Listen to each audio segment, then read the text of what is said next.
Before we get started, I want everyone here to just take a deep breath and get some patience, because you're about to sell your soul for this Italian visa. I just want to tell you now, well, not sell your soul, but there are going to be 25 documents that you need to get this student visa. It's not a joke. You need 25 documents probably. I didn't count. You need a lot.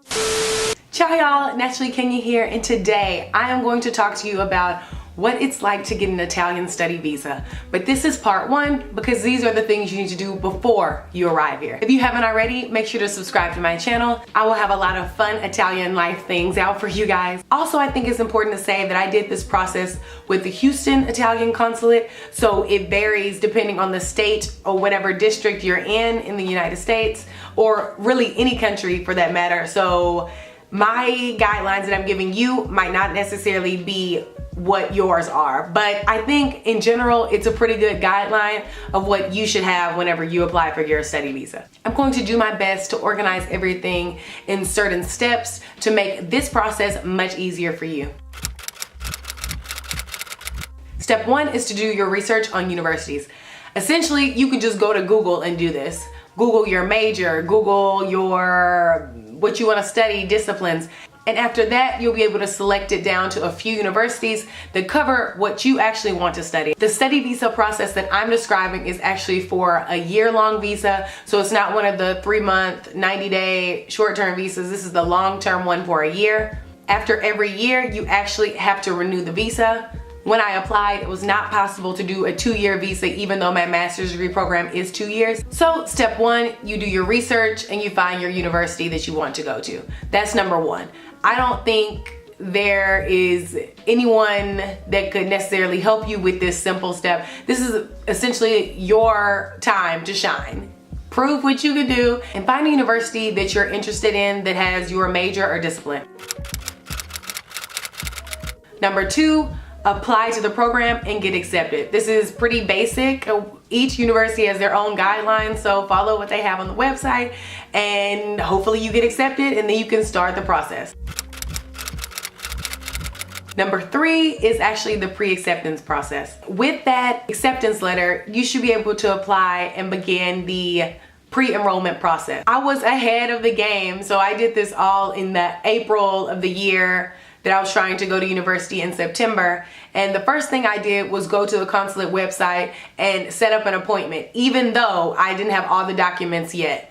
That is because sometimes there is a 1.5 to 2-month wait at the consulate, and you just want to make sure that you get an appointment even if it's 2 months later, because you need something to start from. So the first thing I did was make an account on the consulate website and set an appointment date, which I believe was 1.5 months from the current date. But essentially, this pre-acceptance process is important because it's sending your documents and basically verifying your eligibility at the Italian university. Even though you've been pre-accepted, you still have to follow the procedures from your university.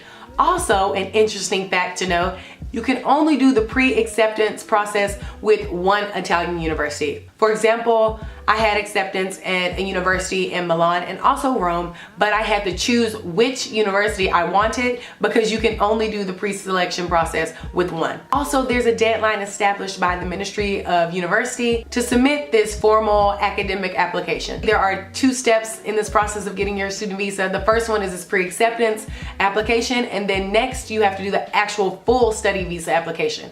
So first, I'm going to go into detail of the pre-selection application process. The first thing I did was email the Houston Italian consulate, and they sent me back disclosure of information that I had to write all of my information on and my high school and university degree information. Basically, it was a request for degree verification in the US. I had to get high school and university transcripts along with a letter of verification. And this letter of verification had to be attached to both the high school and the university transcripts. The verification letter needs to be on official letterhead. For example, it has to say, quote, "Our records say that your name, comma, date of birth, comma, graduated on this day from this university with this degree obtained, we certify this information is correct, blah, blah, blah, blah, blah. It's essentially a piece of paper that's stapled to the front of your actual transcript. It has to have the signature of the registrar, and both that verification letter on top and the transcript underneath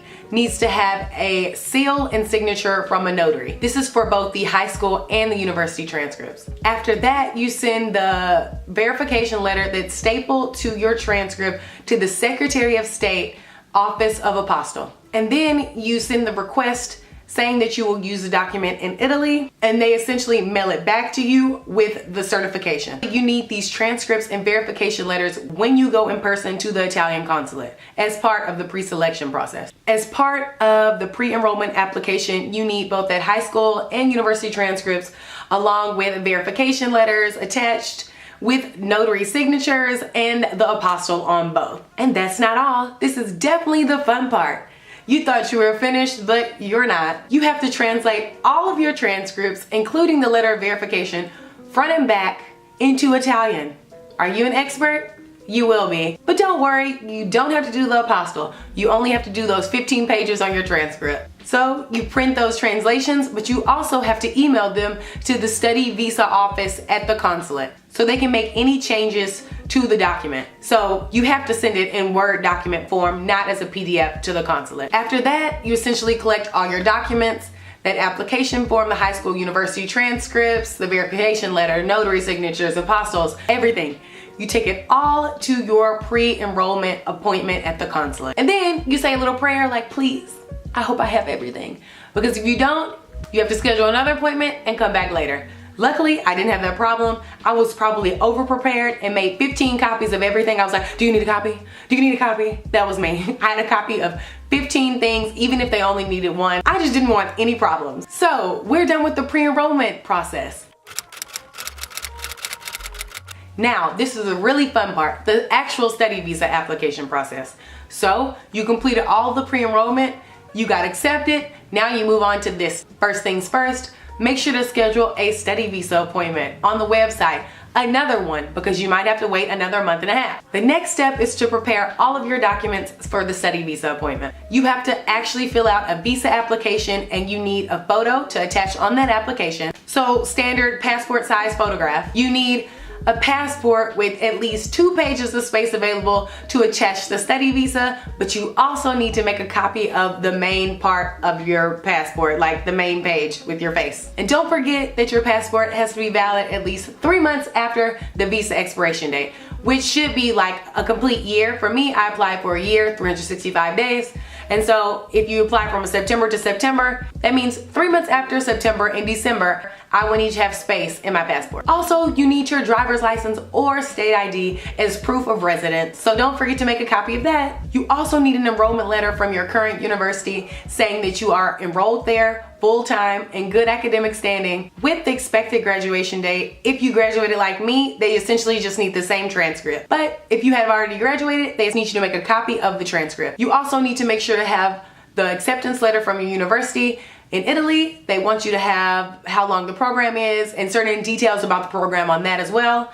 Usually the acceptance letter they sent you from the university is generally okay. But that's not all. They need a proof of accommodation. So they need to know where you're gonna live, and if you don't have a certain place, because some people actually in Rome move to a hostel and they stay there and then they find a place, they want to see your reservation for a week or so of the hostel to get your study visa approved. They also need proof of health insurance abroad, or for you to sign an affidavit of health insurance, which is something you will handle whenever you get to Italy, which is not completely uncommon. Everyone that I know that studies here has done that, has signed the affidavit. Also, you have to show proof of financial means.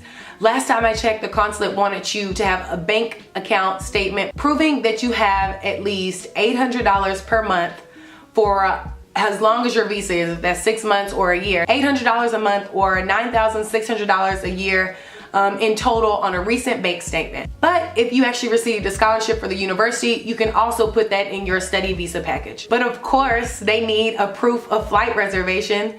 So if you have a one-way trip like I did, because my visa was over the 6 months, it was a year, you only have to prove one-way flights. but they do have to be booked before you go into the study visa appointment. So you need to print that complete itinerary of flight information, and also you need to bring mailing supplies from the United States Postal Service, USPS. You have to bring an express mail or one of these priority mail envelopes. It has a tracking number that is self-paid and self-addressed. Also, you had to bring the actual study visa fee. According to the website now, that is $55, but they only accept cash, checks, or money orders. So you cannot come there with your debit card because it does not work. You go to the study visa appointment, you submit all the applications, they send everything back to you in this envelope along with your passport. So you don't get it that day. Although the process was very fast. We ended up getting the stickers, my sister and I ended up getting these stickers in our passports within the next 2 days. I believe we went on a Friday,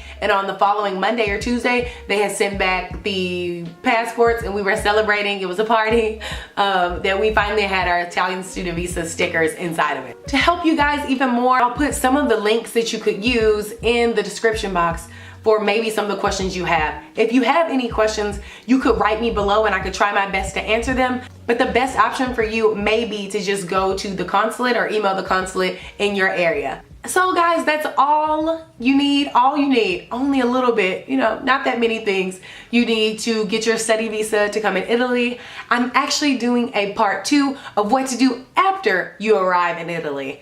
This might be the more confusing part because basically everything's going to be in Italian. You don't have anyone to help you necessarily in your native language wherever you're coming from around the world. So stay tuned for part 2 of what to do after you arrive. I will see you guys in the next one. Ciao, y'all.